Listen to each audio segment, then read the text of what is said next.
Pulp MX Network production.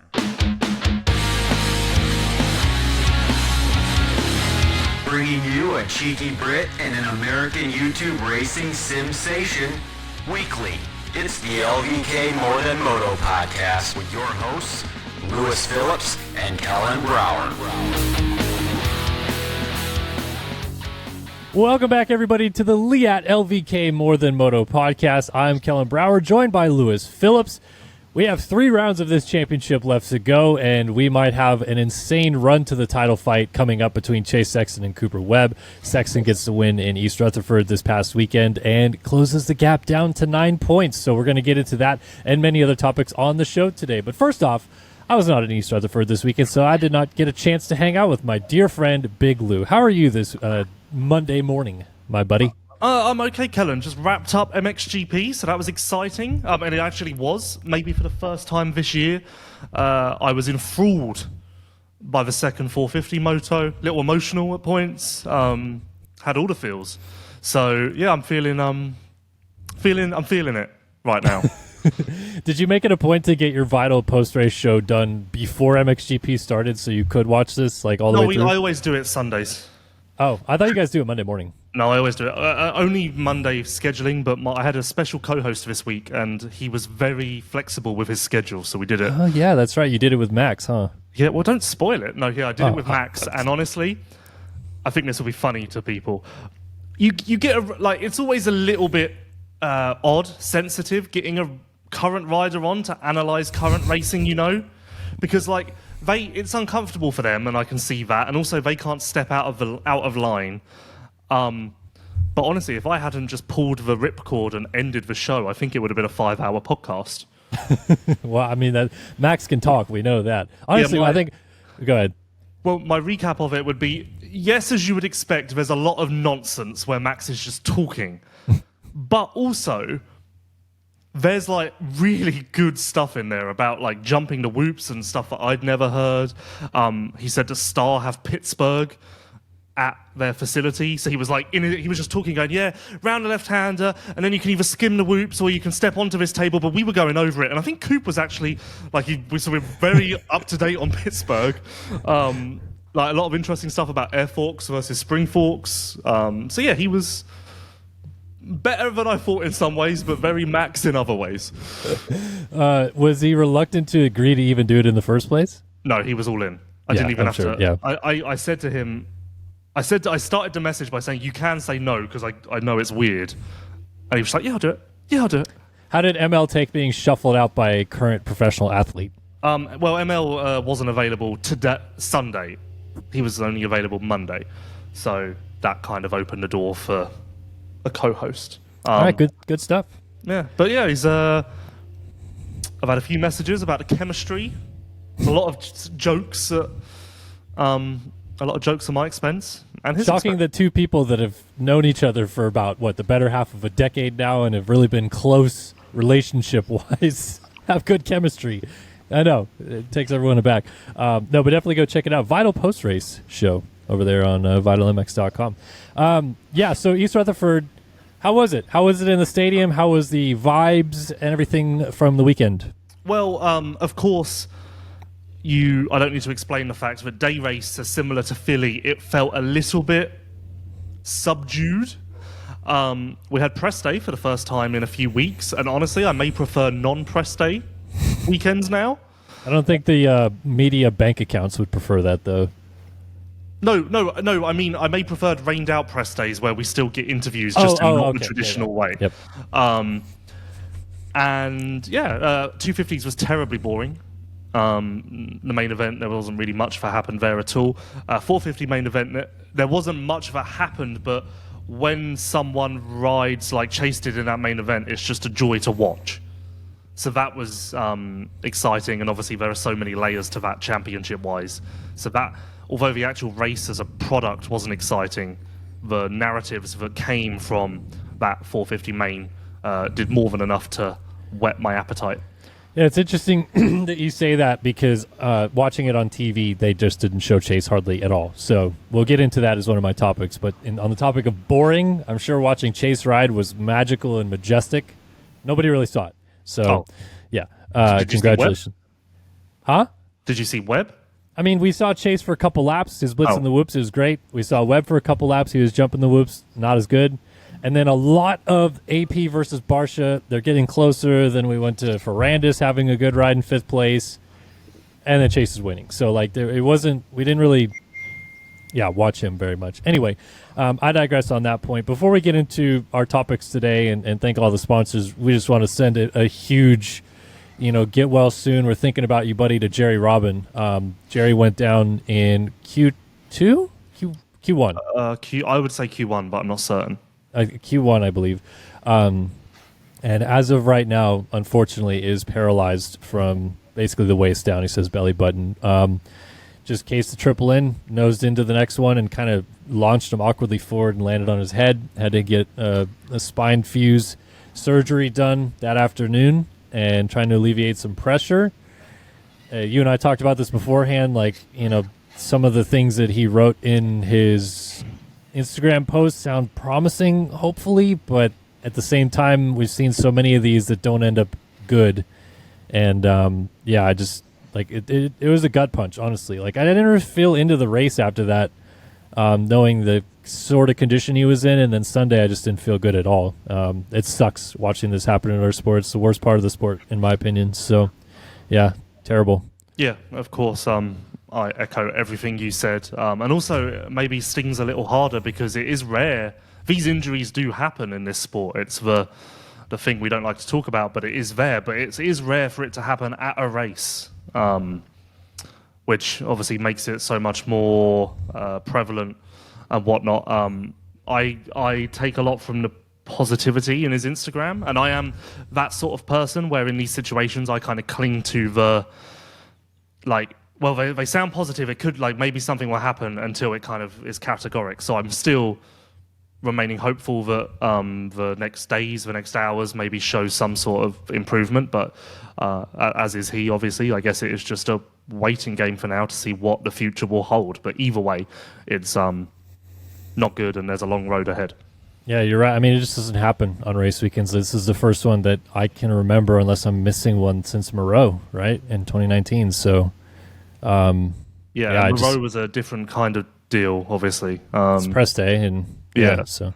But no, it's going to be a long road for Jerry's recovery, regardless of whether or not he gets feeling back in his legs or not. And on a personal level, I've been really close with Jerry for a long time, so I'm definitely going to be right alongside him to help out as much as I possibly can. But if you guys would like to help out in any way or any facet, there's a Road to Recovery page already set up for him, and you can head over there and donate and help out the cause a little bit, because medical bills and stuff aside, this is going to be an extremely long journey, life-changing journey for him if he ends up in a wheelchair for the rest of his life. And just basically got the ability to earn income ripped out from underneath of him as well. So all the prayers up to Jerry Robin, and hope that there's some positive news that comes with it. But for now, just thinking about him and everything that goes with that. So definitely a wind out of the sails. And we're going to try to continue on with the show, but I'm still a little bit somber this week for sure. Either way, let's go ahead and move on into our topics. Big thanks to Leatt, Partzilla, Namura, Race Tech, everyone who backs the show. And we'll tell you guys more about them throughout the show as well. But let's get into our topics, shall we? From the weekend in East Rutherford. My first topic really is this, Lewis. Everyone's talking about the math that's correlated with what Cooper Webb and Chase Sexton are crescendoing to a little bit. Chase Sexton is, in my opinion, become the guy again. The last 2 weeks, he's really proven to Cooper Webb that he is faster, better over the course of a main event, faster during qualifying. Generally speaking, his starts are starting to come around as well. So Webb has to do some response to this, but we always talk about how this math works out. If Chase wins out from here, they tie. They go 1-2, 1-2, 1-2. And basically what I want to ask you, Lewis, is seeing what we just saw this past weekend, chances that actually happens now, because it seems weird when it's 6 out, but 3 to go, and Chase is the better of the two, but they are still both much better than the rest of the field. This might actually happen.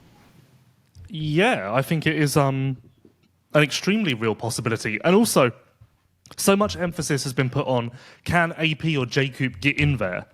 AP especially, because Jacob is, of course, teammates with Webb. And I will butcher my explanation of this. But let's say that in East Rutherford, AP finished second and Webb finished third. That wouldn't actually help Chase, because he would go into the final round 1 point down instead of 3 points down. So it would still be a case of he has to win to seal the deal. No?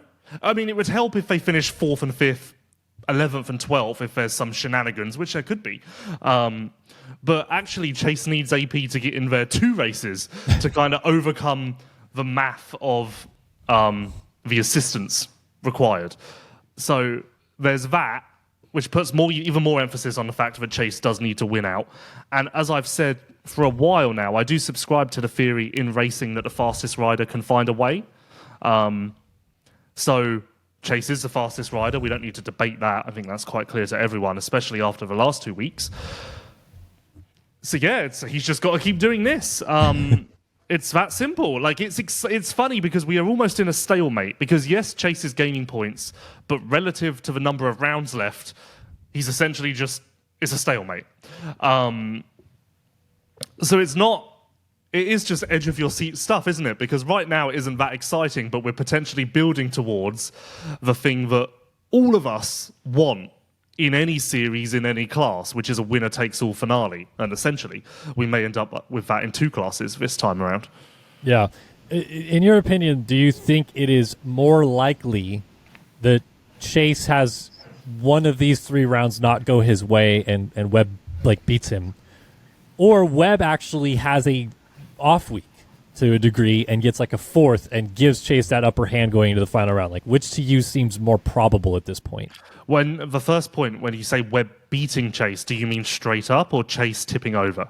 Yeah, a Chase mistake at this point. Okay. I don't think he beats him straight up, personally. No, that's I really can't see, all being well, I cannot see Webb finishing below second, because just look at East Rutherford. It was a dry, normal supercross.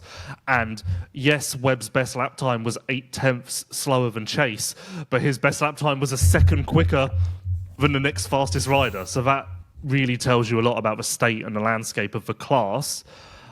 There is now a massive potential for a turning point, because this weekend looks bad weather-wise. The track, and of course it's Monday, so it could change, but all we have is the information we have right now. The track build will be okay because it's not raining at all week. But Friday and Saturday, at the moment, the call is for a ton of rain. Great. An insane amount of rain. And as we know, if it rains Saturday, that's when it gets messy. So that, as weird as it is, you would say that a mudder at this point should help Chase, because ultimately that's the chance for a swing in the points.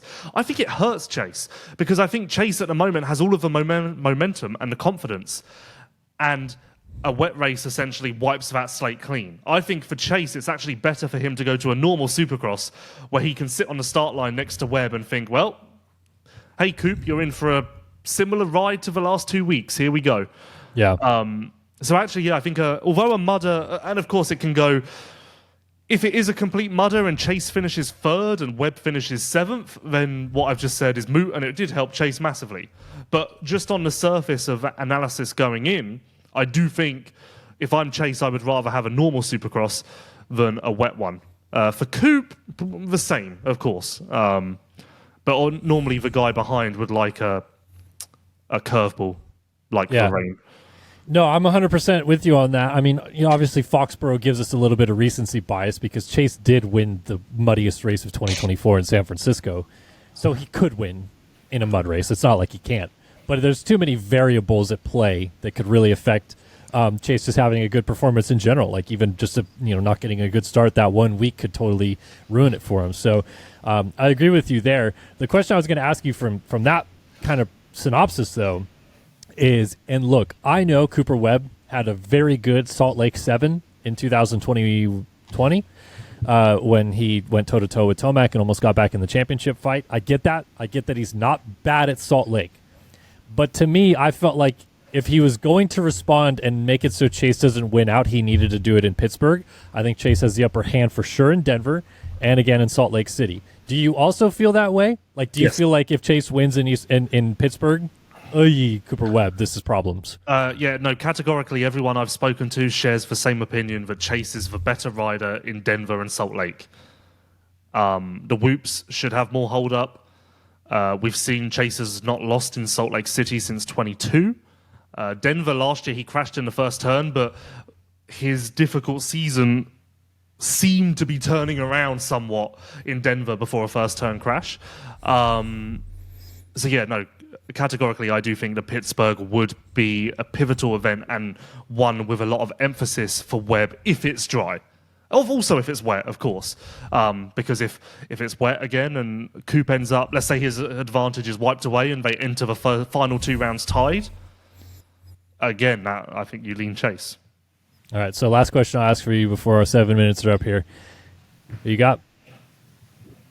I mean, honestly, and I've said, okay, full transparency, and this is, you could, like, so people call me biased and whatever, and I don't care because I know that I shoot it straight. I bet money on Chase last week. So if I'm putting my money on it, that tells you that I'm not just fucking shooting shit. I do genuinely believe, for whatever fucked up reason, and this was before I knew Pittsburgh was a mudder. I don't think I would have bet money if I knew Pittsburgh was going to be a mudder, to be clear. But for some fucked up reason, Chase seems to respond in these scenarios. Like, was at Baker's Factory last week. Spoke to him at the weekend. Like, he's just chill. And it's like, this is not the time for a normal person to be chill. But when his back's up against a wall, he seems to respond. Similar to Jeffrey in that way. So, yeah. Just to be contrarian, I'll say Webb, but I don't know that I have a good reason. Like, I kind of tend to agree with you on a lot of the positives in what Chase has going on right now. The riding is insane. Like you said, the mindset seems to be in a lot better place, and it's, to me, almost seems like Webb has more pressure for some reason. Like, it's, but we're gonna go long, but I think this is interesting. So, permission to go long? Yeah. Obviously, you would rather have the advantage than the disadvantage. That goes without saying. But I think there's something to be said about the fact that Chase can kind of have a fuck it attitude, because in Chase's mind, it can be like, well, I kind of already have blown it, so all I can do is win out, and my chances are slim, so let's just go.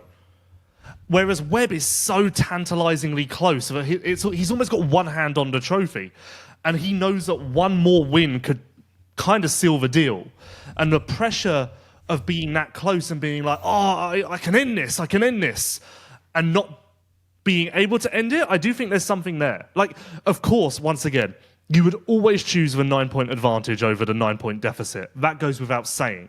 But to say that Coop isn't in a position where he feels pressure, is maybe overthinking or is analyzing, I think that's incorrect, because I do think there's something there. And I do also think you've seen it a little bit with Coop in the last 2 weeks. Yeah, no, I agree. Just to, again, like, I agree with you. For those of you in the comments that would say I'm not, I agree with you. To be on the opposite end of this, though, what I want to ask is, let's just eliminate outdoors for a second in Chase Sexton's career. Does it not concern you just a tiny bit, Pittsburgh Mutter aside, when Sexton is so much better, which he was in East Rutherford, and we believe he could be for sure in Denver and Salt Lake City, that's when he seems to have problems too? Like, when he's clearly the fastest guy on the track, that's when he starts to make more mistakes. It's less so when he has to charge forward and catch and pass people that he seems to be better. When he's 20 seconds up the road, it's a problem. Somehow. I agree with you, but, I mean, East Rutherford, that was the time, and Anstey said this on the on my podcast yesterday. He actually thought during the race that maybe Coop was backing off to let Chase be alone out front and like see if that did anything. And so, but in that main event, Chase had Coop right on him, and he was alone out front, and neither time he faltered. So maybe, I mean, it's one race versus a career of evidence, but maybe he's also found something there. I don't know. It's honestly the layers upon layers upon layers. Like, technically, Chase and Coop going 1-2 in East Rutherford hasn't made it any more exciting. It's just kept it alive. Because Yeah. relative to the rounds left, nothing's really changed. We're in Yeah. the same position we were last week. But the fact that it's still alive and like with every week that goes on, it's getting a little more like, okay. I mean, leaving Foxborough, we knew that Chase needed to win the last 5. I think if you'd asked most people, will he win the next 2? Yeah. Most people would have gone, probably not. He could win one of them. So even the fact that he's now gone 2 in a row, I think that's made people go, okay. And also, only the second time in his 450 career he's won consecutive events. So I think that is telling in some way, for some reason. Yeah. And hey, consider this as well. The last time he won consecutive events was rounds 15, 16, 17 last year. So in the same swing of the season. So there's something there as well, inclusive of Denver and Salt Lake. And even going, including his outdoors now, he's very much a guy that, like, when the ball is rolling, it's really rolling. Like, it's kind of like once he finally figures out the key pieces of the puzzle, the momentum's just like you've just pushed a wheel down a hill, and good luck stopping it at this point. So this is going to be so fun to watch, like you said, for all those dynamics. And it's funny that Max brought up that point about maybe he's letting him go. Because I didn't exactly think of that, but I thought well, I wonder if Webb's head here is like, I'm not going to push him this week or something along those lines. And I feel like if I had actually said that, people would have thought I was crazy.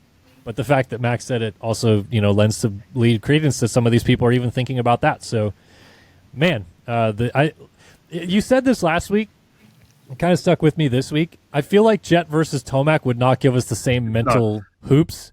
This is more fun because of that. That also crossed my mind after East Rutherford, and I was like, no, I was 100% right. This wouldn't be the same. It is, like, you do have 2 gladiators who are literally the opposite people in every way. Try and find a similarity between Coop and Chase. There isn't really one. Whereas Jet and Eli are so similar, I think, that it would just be like, they would just both be like, yeah, let's see what happens. I think the similarity is that they hate to lose. As you can see, when Chase has bad weeks, man, it eats him alive, and I think Webb has been pretty pissed off these last couple weeks. And so, going back again to the pressure on Webb and the fact that I do think this is at play a little bit. I discussed this with Max at length as well. Webb is not taking his shots unless he's worried. I think, and deep analysis, also helped by, as I discussed with Max, the lessons taught in Cars 3. The only reason someone's going to make comments like that is because they feel threatened. That they are trying to get in your head because you're already in their head. That is my theory now in life with this sort of scenarios, not just this. They're they tried to get in my head. They've got in my head. No, you've got in their head. Well, what I thought was interesting in relation to that is I think it was Anton asked it in the post-race press conference about, like, you guys have now, like, done this whole exchange words and, like, the whole gunshot thing and all this stuff over the last couple of weeks. And to me, what was funny about both of their answers is it sounded a lot like Juju and Deegan earlier this year, where it's like, oh, yeah, man, it's like part of the game. We're having fun up here. It's part of it and stuff like that. But as we now know, behind the scenes, it was kind of like both of them were like eating at each other a little bit. Well, I don't know if Chase has. Has Chase? Am I forgetting? No, but I'm talking about Juju and Deegan. Oh, okay. Like that was stirring much more so than the words that they were putting out publicly. Yeah. And I tend to agree that it's not as bad with Chase and Coop, but I kind of start to wonder now if there's like some genuine animosity building a little bit between them because of all this sniping that's going on. This is also what I said or discussed with Max. I said, if it gets to a scenario again where Coop starts having jabs at Chase on the line, similar to Roxon or Jeffrey and Charlotte in 2016, I think the worst thing Chase can do is sit there and be quiet. Because that's almost Coop. You can go, I'm being a bigger man and I'm ignoring him. That's actually the response Coop wants. I think you have to fire back because that would almost like throw Coop off a little bit because he wouldn't be expecting it. Mm-hmm. Again, layers upon layers upon layers of just riding and technique and mental and lines. There's a lot to this. It's exciting. Yeah. It is very exciting. It's going to be a fun last 3 rounds. And honestly, at this point, I just hope that if we do have a mutter, it doesn't completely change the dynamic one way or the other. It doesn't give a massive upper hand to Chase with a win in a coupe bad race or vice versa. Just keep it status quo more or less. That's what I've been saying since Foxborough. All I want is for this to stay alive. The last thing I want is to come on this podcast after the race and go, well, yeah, anything can happen, but it's over. I just... And even after Pittsburgh, that would be a bit early for me. After Denver, okay. It's one race left. That's about time. But even after Pittsburgh, that would be a bit of an anticlimax, especially considering this is building to quite a crescendo at the moment. It is. It really is. And we went very long on that topic, but very interesting discussion for sure about how this is going to go. So I didn't mind it one bit. Big thanks to Leatt, by the way. Leatt Protection is in our brand DNA. It started 20 years ago with the groundbreaking Leatt neck brace and continues today with an extensive product offering of protective gear and riding apparel. But what Leatt really stands for is inspiring confidence and ensuring safety with every ride. And it was funny this weekend watching the race at home. And I think it was the main, maybe it was a heat race or something though, but the race starts and then I hear my wife go like, who's in the cheetah gear? Oh. I'm like, what? Like, cause they're only showing the front three people. And she's like, yeah, that one way back there. And it was Chiz in like ninth or something, bright neon cheetah gear. And it's immediately the first thing that a casual fan notices. So I don't know if you know this, Kellen, but me and Dr. Chris had a moment a few years ago. Do you want to know the story behind the cheetah gear? Yeah, tell me. Every year in the Leatt collection, they have I think they call it a signature piece, which pays homage to the South African roots. So I'm trying to think. In 2019, there was snow leopard or something. I don't know why that's the first one to come to mind. I'm drawing a blank on others. But every year, there is something like the cheetah gear, which is quite abrasive, but it is the South Africa signature piece in a way. Oh, I like that. I like that they cling to their roots a little bit and also put something out there that is so different and unique that it catches the attention of viewers at home alike. So big thanks to Leatt as well, always supporting the show. All right, my second topic of the day, Lewis. I feel like I'm going to make the sport sound bad a little bit in this regard, but we just talked about it at the beginning of the show.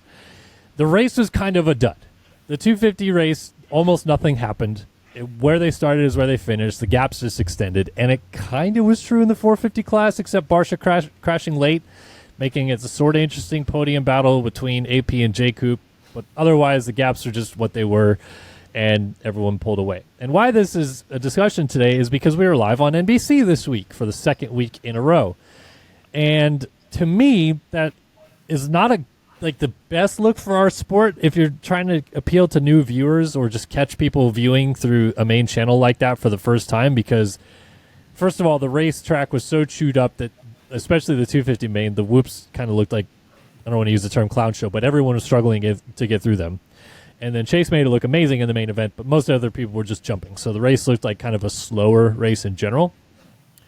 And the reason why I wanted to bring this up today is, do you believe it should be something that Supercross executives consider to make it a point that if you're going to get NBC shows, which I know is not like their choice to do it late in the season, like it's just sometimes when they have an availability, but maybe make a more concerted push or effort to get earlier in the season NBC main channel shows so that we have more guys on the track and we have more intense racing and battles. And honestly, maybe we even have triple crowns as well, that we get these live on NBC.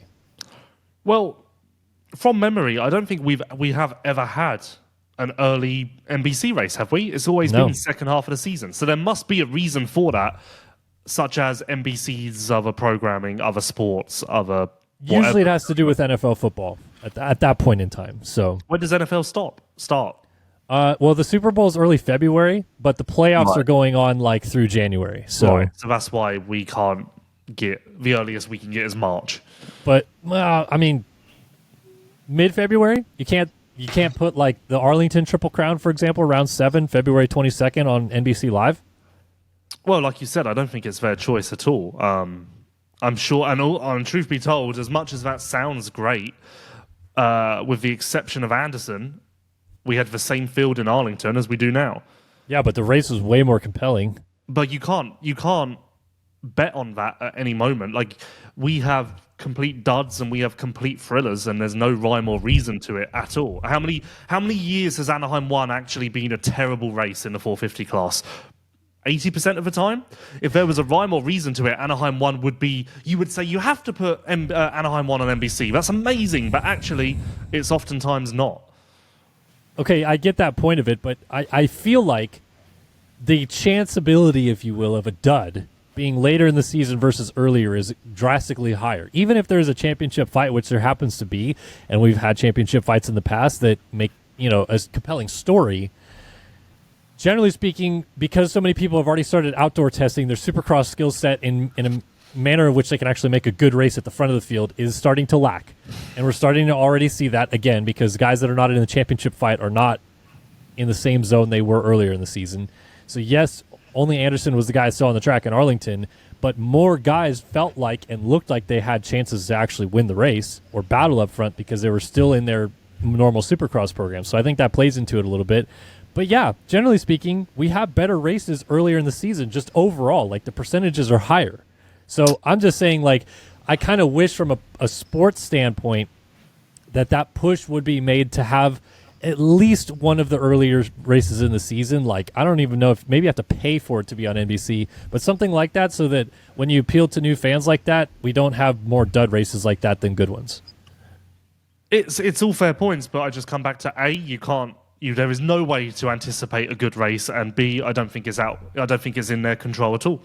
So the best solution is to have every race on NBC, because then you get all of the good ones and all of the bad ones, but that also isn't possible. So I think that it's just one of those situations where all involved hold their hands up and just go, well, let's hope for the best, because we don't really have much say or choice in the matter. No, I know that they don't, but I just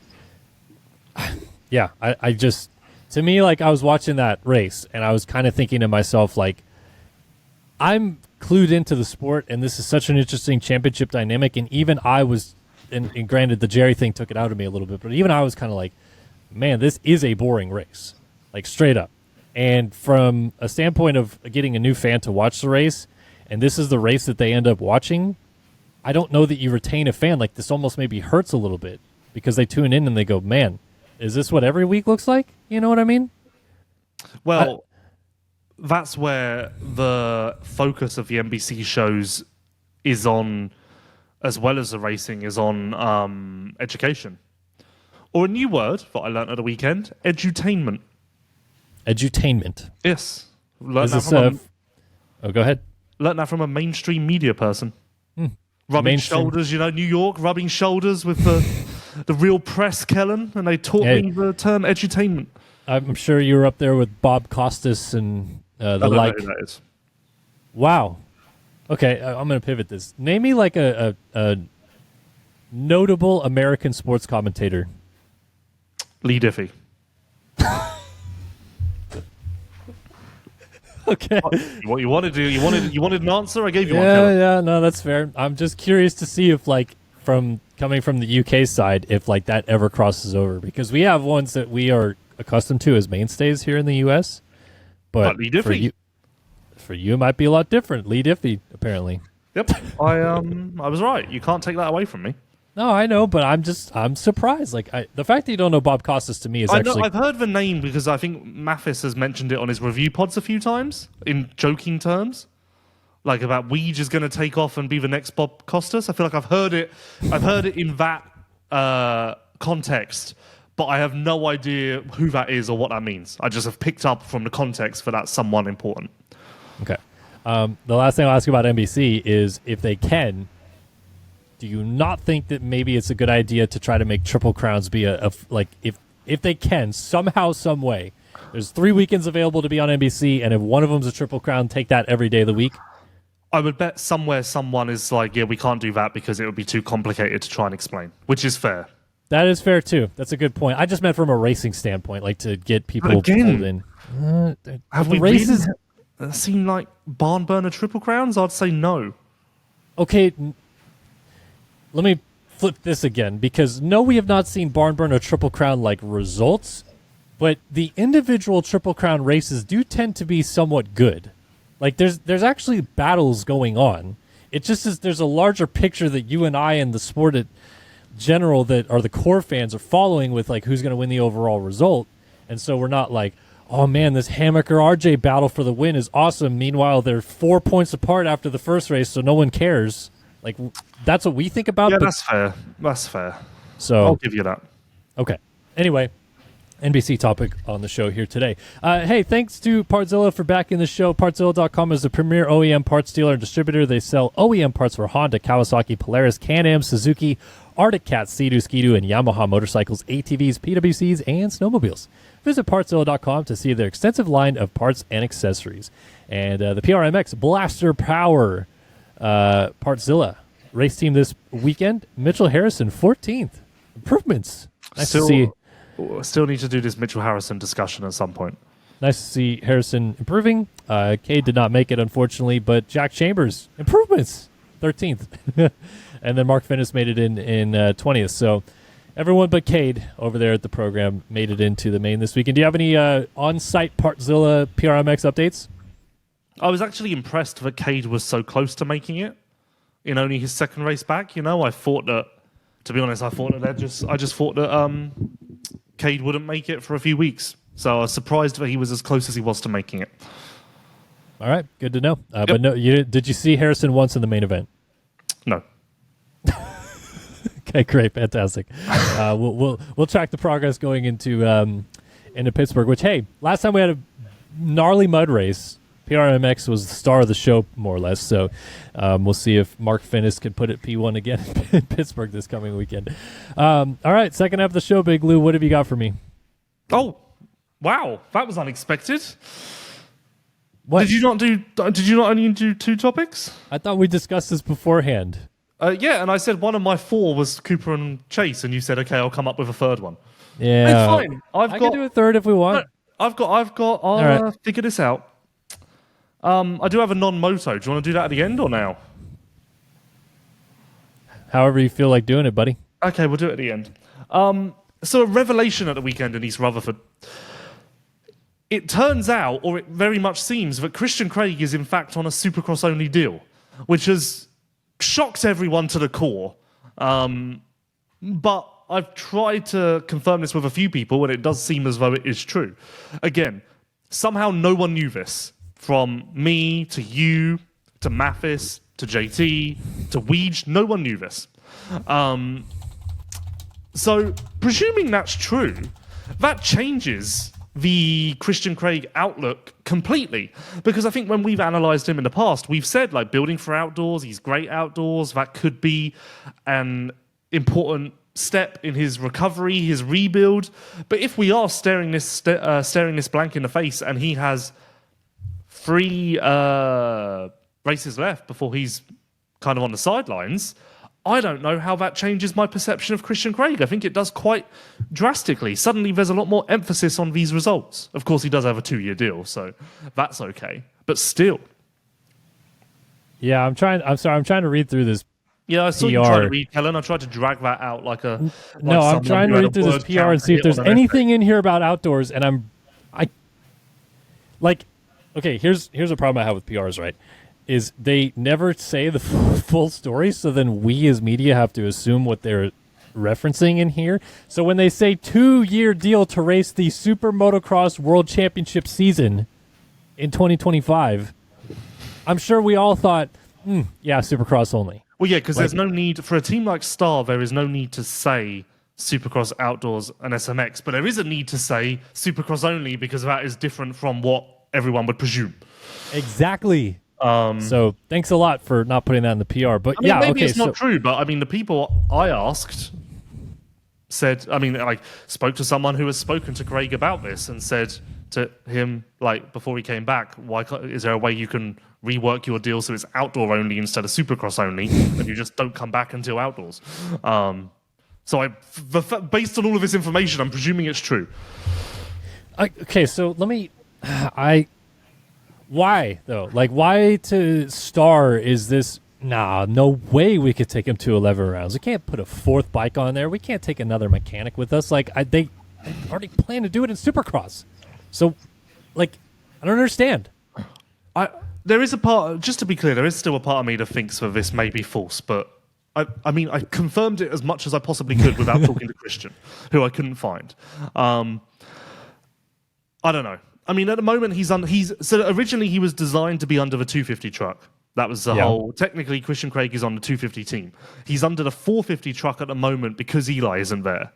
And from what I've been told, when Eli comes back, he will be under an easy up off to the side.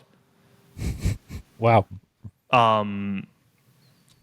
So I don't know. I don't know. I mean, the crux here is I think Christian Craig may be a better outdoor rider than he is Supercross on a 450. Certainly the results are indicative of that. Not what anyone would presume. We all, including myself, naturally presume that Christian Craig is way better Supercross.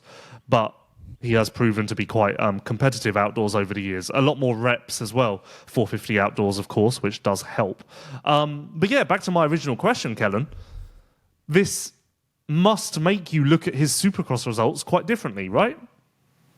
I mean, yeah, because Suddenly we're not building to something. Suddenly this is it. Yeah, this is it. To be honest, what I'm trying to wrap my head around is he's not going to make it into SMX. So this doesn't make any sense, like, on any level.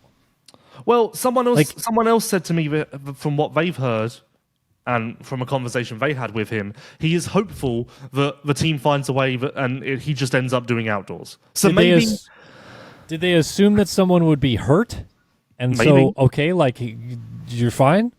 I mean, fuck, put him on a 250 outdoors.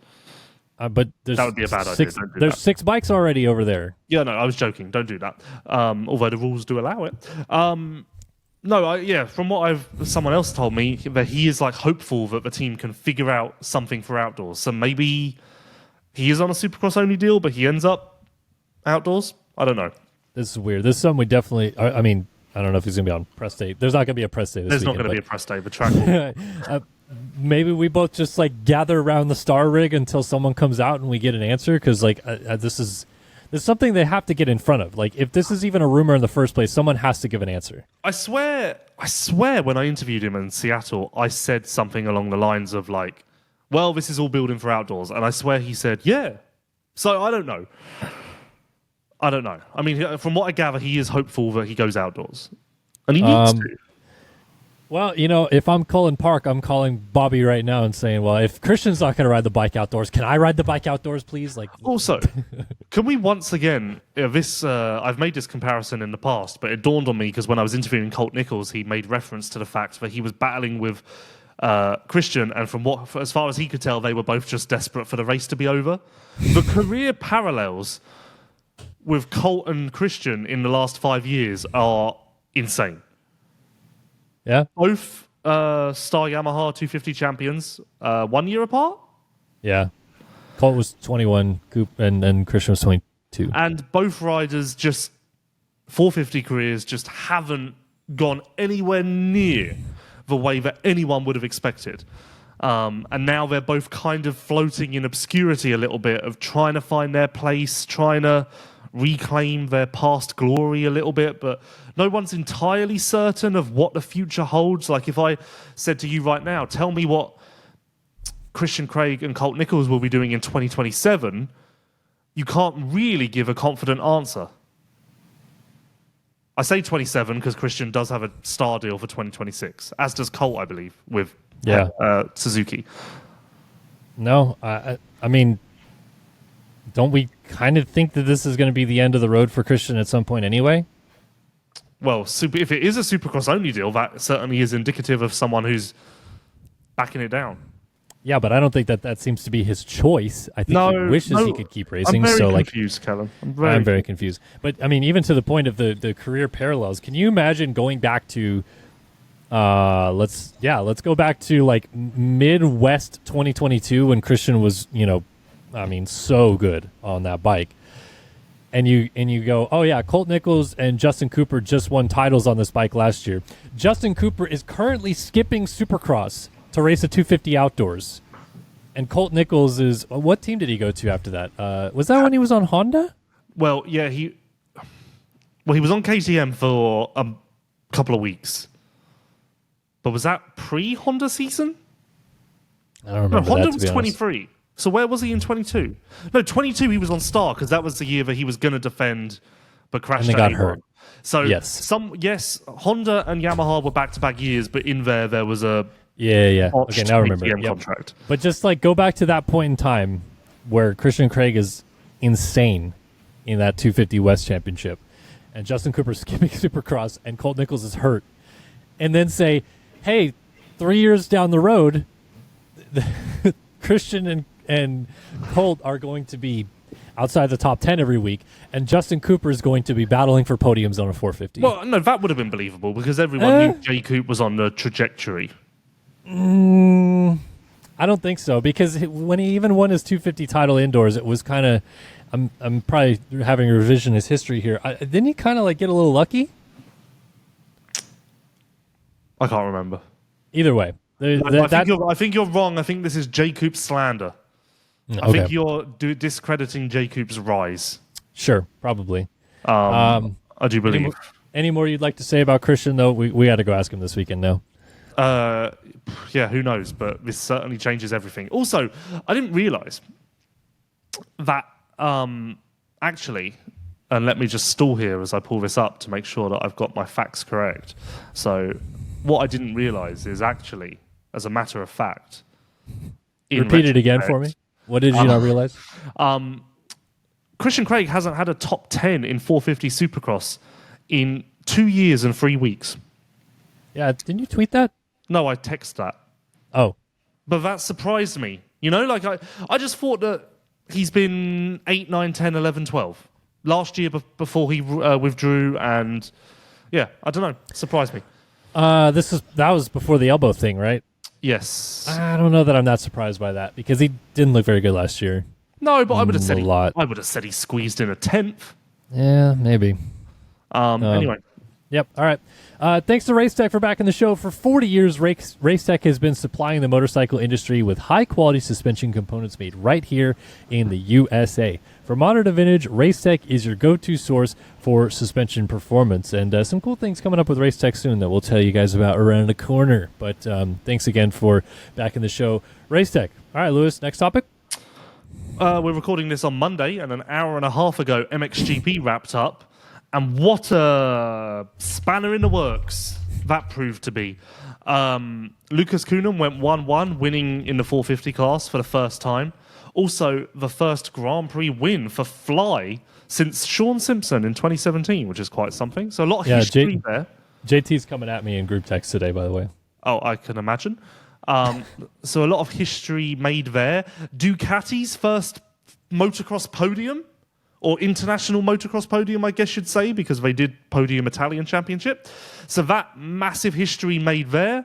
Tim Geiser crashed out and looks to be hurt.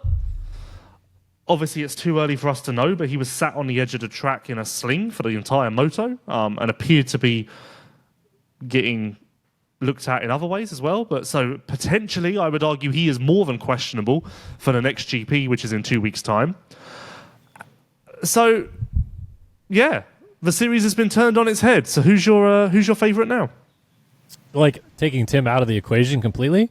Well, I guess we don't know. You know, better question. What's your biggest takeaway from all of the historic moments I just mentioned? I'm going to be like kind of like Switzerland here. I don't know that I have a big takeaway from this yet, because I don't know how hurt Tim is. Well, this is once again where this sport is fucked, Kellen. Because, of course, the biggest takeaway should be Ducati's first MXGP podium. Well, of course that's cool, but they got fourth at the first round they raced. So, like, I don't... Okay, yeah, that's like, fair. They've been right there. Like, this is awesome. Congratulations, Ducati. Very good. I think their first win will feel bigger. Podium is awesome. That's great. And excited to see that first win probably coming around the corner soon if more guys keep getting hurt. Maxime Renault also cartwheeling in this race. But no, okay, so my biggest takeaway is, like, we don't know how hurt Tim is. If he is definitely out for, like, 2 months and is going to miss 4 GPs because of it, 5 GPs, this is still Fevers to lose, in my opinion. I'm sorry. Yes, Lucas Kuhnen is very good. Yes, he could probably be the fastest guy on the track every week. But he also crashes, and sometimes that results in DNFs. And, I mean, Fevre does too, but if Febvre doesn't have to break his back trying to beat Tim Geiser every week, because he's already got 50 some odd points on Kunin, he's got some wiggle room to play with here.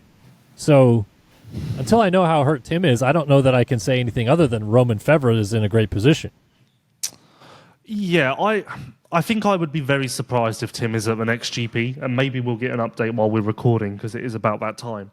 I would be very surprised if Tim is at the next GP, but the way the calendar is set up, MXGP has a weekend off this weekend coming. Then there's a double header and then another weekend off. So maybe Tim could miss the next 2 GPs, come back and still win the championship. I definitely am willing to have that conversation. If the injury allows, of course, we don't know the extent at this point. But I certainly think that's not out of the question, especially considering the 2 riders he will have to battle, Febvre and Kunin, are very mistake-prone and very inconsistent. Or can be, let's say. Yeah. So I don't think that's out of the question. Reluctant to say this, but Jeffrey Hurlings is 200 points down on Febvre. Stop. All I'm saying... Stop. No, I'm not saying this will happen legitimately. I'm not saying this will happen. But I will say Febvre does have a tendency to be inconsistent. Okay, and if Febvre crashes out, Kunin's 150 points ahead of Hurlings. Okay. And if Kunin crashes out, Koldenhoff's 147 points ahead of Hurlings. No, but this is my point. Kunin and Febvre do have a tendency to crash out. Hurlings can make up 120 points on Koldenhoff in the next 15 rounds. Not if those guys are hurt. Koldenhoff is, well, I mean, this GP wasn't very good, but he has been going like 3-4, 3-5. And if those guys are not there, that turns into 2-3-1-2. Like, but to be clear, I do not think that is a realistic conversation. But I think it has to be considered that we've just seen unexpectedly that Tim Geiser went down when he was a picture of consistency and perfection. It has to at least, the conversation has to be raised for that, and I should be kept on that, I think. I don't know. I'm sorry, I'm not there. No, really. neither am I. I told you. Okay. I'm not there either. Just to make this abundantly clear. I'm not there either. But I do think the point should be raised that potentially there is a world where Hurlings maybe doesn't... he's 99.9% not winning this championship. But there's a world where actually he runs it closer than anyone expected, especially considering how this has gone as of late. Yeah. So, for reference point here, and why your idea doesn't sound completely ludicrous, is because there's still 14 GPs to go. That's 840 points still available. Mm-hmm. And what's crazy about that is that Tim's going to miss, if he misses these 2 GPs, as you said, like, you know, if that is how it turns out to be. And Febvre maximizes his points. He goes from being 27 down, 27 down, to 110 up or something like that in one foul swoop for 2 weekend sweeps. That's out of the question. I'm just saying, like, that's how quickly you can gain points by the fistful, because there's 60 on offer every weekend. And if there's, you know, a couple bad races in a row, you can gain chunks. I do think that if Tim, again, we don't know what the injury is. I haven't had the email yet. But if... You haven't texted your buddy? No, I haven't. But if he can miss the next 2 GPs and come back, I think Tim is still my favourite. Depending on how quickly he gets back to form. If he's still kind of hurt when he comes back. But yeah, that's why I say I don't know what to take away from this, because even missing 1 GP, yeah, he could come back and still have the red plate. Like, he's got a bit of a buffer here, and Febvre's not exactly been the model of I've been right behind him the last few weeks. Like, this round was not fabulous for him. It was good, but not mind melting. So. Yeah, I mean, the fact that we are 6 rounds in, Tim Geiser hasn't finished a moto, but is still more than a moto clear of everyone else, tells you all you need to know. Yeah. No, it's... But it is interesting. It's certainly shaken things up. It's definitely turned what appeared to be a foregone conclusion and a fairly subpar championship on its head. And I think, there's a lot. Stay tuned for the Geyser update.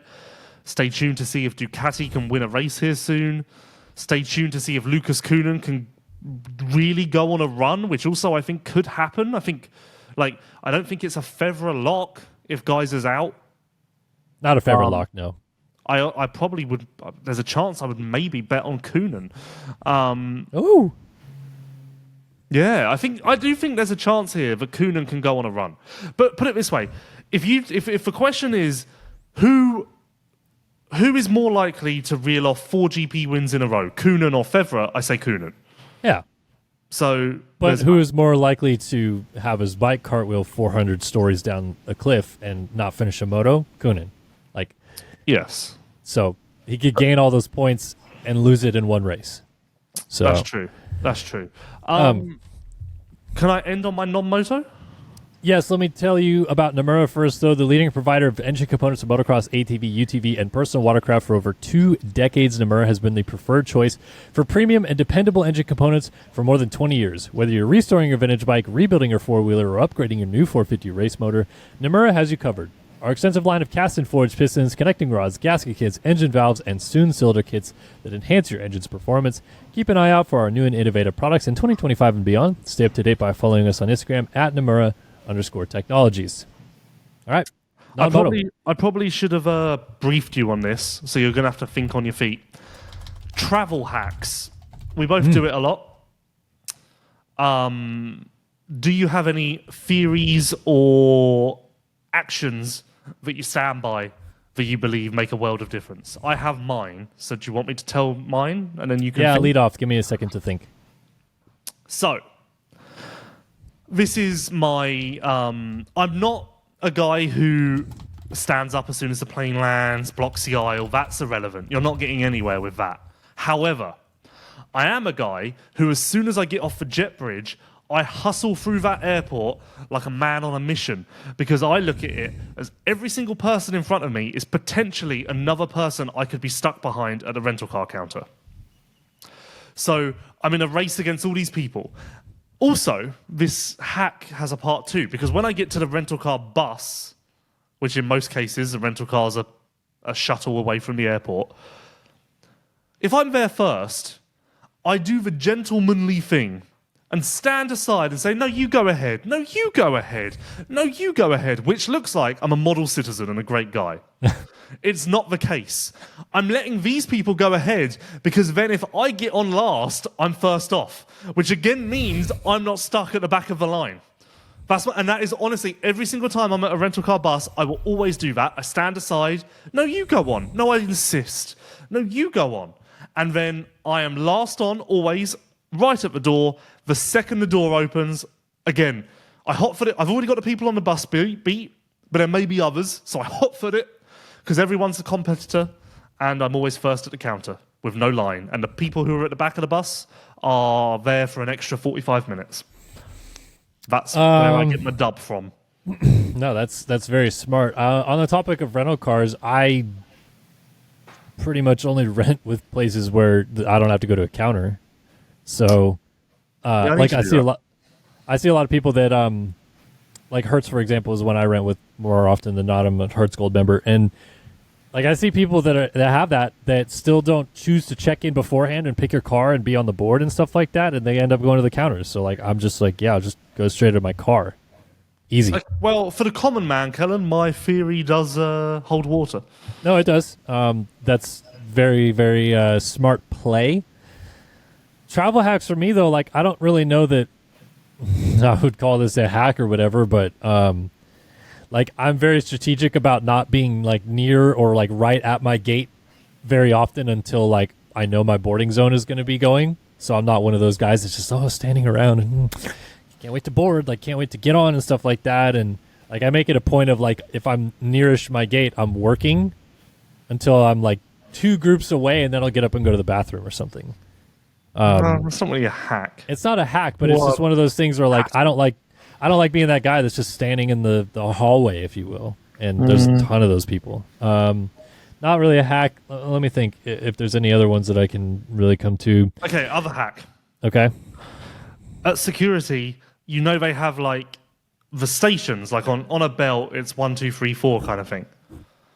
I will always pivot myself and pick the line where I can potentially get to 1, because then your tray gets on the belt a couple of minutes quicker, you're out sooner. Yeah. I on the topic of that, because I have so much camera equipment and a laptop and stuff, I try to go to the belts where you don't have to take any of that stuff out as well, which there's a few of those that we know about. I mean, that's not really a travel hack, but you can tell that from the machine just by the looking boxes at it. and stuff too that they use and stuff. Trying to think what else. No, guess I'm the only hacker. I mean, like your plays are smart for sure, and they're not really ones I would like think about. But the rental car bus one, I'm proud of. To be honest, like most of my flights, at least of late for sure, I'm not getting there at like a good time at all. So I'm kind of one of the only ones on the rental car bus anymore. No, I'm either getting there at like 11 p.m. Like this week in Pittsburgh, for example, I land at 10:55, and then like my flight back, I leave at 7 in the morning. So there's no one on the rental car bus at 5:30. So serious do I take this? Well, in the morning it doesn't matter, does it? Because no, but I'm just saying, like I land so late at night. Doesn't matter. Leaving it doesn't matter. So serious do I take this travel hack that when I've been waiting for the shuttle for so long, and there's a lot of people there, and I'm starting to get a bit concerned about what this line could look like. I've never done it, but I've always considered getting an Uber to the rental car place, because then if I'm out of the flow of people, I'm also confirmed to not miss. But that's a bit risky, and I haven't done that yet because I've not. Yeah. I've got my other plan, but I bear it in mind. I was talking to Hannah about this recently, about like my favorite airports to travel through, and I don't know if you feel this way, but I 100% do. If the rental car facility is not attached to the airport, I immediately take it off of my consideration for a good airport. Yes. No longer a good airport. You're rubbish. You didn't pre-plan this to be just like I get off the plane and walk across a bridge and I'm in the rental car facility.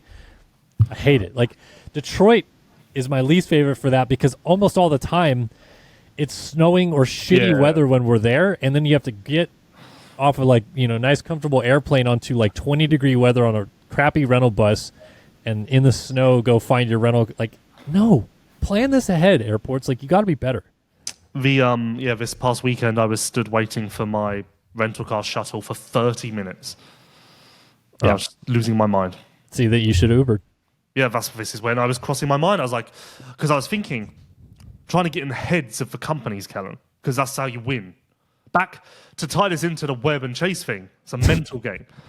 So I was thinking, are they putting out less buses because there's a long line there and they're trying to like steady the flow of traffic coming in?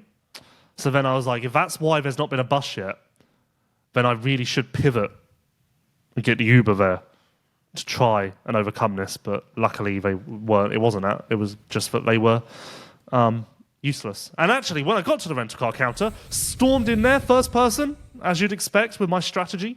Got to the counter, woman looks at me and goes, "Oh." And I literally was so close, I had to bite my tongue so much because I so badly wanted to go, "Oh, sorry. Inconvenient, is it? That you have to do your fucking job?" So that pissed me off as well. I really had to bite my tongue with her. She was an idiot. Yeah. But that's the story. Again, it's not a hack, but for me personally speaking, like I've tried to find a way to not check bags. Not because of like price or comfort or anything like that, but because I just want to save myself the 40 cumulative minutes it's going to take from 20 minutes when I land at the airport to get my bag to then go to a hotel, and then when I land back home in San Diego to then wait to get my bag to go home. Like just save myself some time by That's all. I don't need to. I have no equipment. Packing a bag down. No, it's interesting. I mean, like obviously the easy ones are like, try to fly with similar airlines so you accumulate points, you get discount deals and stuff like that. I rent through the same rental car place usually almost all the time, same hotel website all the time, so that I accumulate points and things like that. Generally speaking, that's just normal life. But Let me tell you about my hack and take it a step further. One time, don't know if this person was onto me, but they were like, "No, I insist, you go ahead." They were not taking my invite for them to go on the bus before me. They were not taking it. So I'm panicking because I'm like, this blows it all out of the water. So I went, "Oh, no, I just need to check I've got something in my bag." opened my bag, fucked around, then the line went, and then, oh, sorry, yeah, I'll come on now. So I guess I'm just built differently. I'm just built different. No, my stuff isn't a hack. I just mean that there's a lot of people that I know of that don't travel very often, and I would still advise you to try to, purchase the same airlines or places that you get flights because it accumulates over time too. So, just something to consider. I'll release a book with ideas like this. And are you keen to stay in like a similar hotel chain? Usually, I know people that do that, but no. No, because it's kind of impossible. I know. You can't wait. Can't wait till we're just in BFE in a couple months. What's BFE? It's short for bumfuck Egypt, where you're in the middle of nowhere. Isn't the saying bumfuck nowhere? Well, I mean, some people say that too. Never heard bumfuck Egypt. Really? You lagged out there. I didn't hear what you said. Oh, really? You've never heard that before? No, bumfuck nowhere, yeah. I've heard that lots. Right. I've never heard bumfuck Egypt. What's Egypt ever done? it's like if you're not in Cairo, you're in the middle of nowhere. What else is there in Egypt? I don't know, Kellen. Have you been to Egypt? I can't believe you haven't heard this saying. Have you been to Egypt? No, have you? Or maybe he who hasn't stepped foot in Egypt shouldn't throw stones. All right. You're in bumfucked Arizona? I don't know. That's he who has never stepped foot in Egypt should not throw stones. Okay, that's my lesson learned today. Thank you for that. I'm going to put that on a motivational poster. Yeah. No, I don't really have many travel hacks, but yeah. Sad. I guess we'll see. I guess we'll see you in Pittsburgh. Do you pack a raincoat this weekend? Or are you just going to wing it again? Yeah, I'll wing it. All right. I'm going to pack a raincoat. I'm not going to go poncho life this weekend. Okay. I don't care. I don't care. I literally do not care. I'm going to try to remember to take a photo of you post-race when we're slogging through the pits trying to get interviews, which I really hope that there's some form of indoor pits this weekend. Actually, that's a good point. I mean, from what I've seen of the stadium, I don't think there is. No. But are you staying close to the stadium, by the way? I've not booked yet because it's very expensive and I haven't been able to find one that I'm happy with. What? Okay, maybe I'm looking in the wrong Pittsburgh. I got a hotel like halfway between the stadium and the airport for like $120 a night. I've been looking. I will zero in on one here now. All right. No, it's going to be interesting to see what this place looks like because we've obviously never been there for... No, we've never been there because it's a new stadium. They went to Pittsburgh in like the 80s, but different stadium. And we're going to see what the town looks like, and we're going to have Mitch Kendra, who lives in the area, tell us everything about this and the Steelers, which is where the stadium is and what the team that plays inside of it. So, yeah, Pittsburgh, catch the fever. I also don't care. I also don't care. All right, thanks everybody for tuning in to the Leatt LVK More Than Moto podcast. Thanks to Leatt, Partzilla, Namura, Race Tech, and everyone for backing the show. We'll be back after Pittsburgh to see what happens. Hopefully not a wet and wild one, but if it is, we will certainly break down a lot of stuff from it and see if we still have a good championship fight going after that. So thanks for tuning in, and we'll see you guys next week. Bye-bye.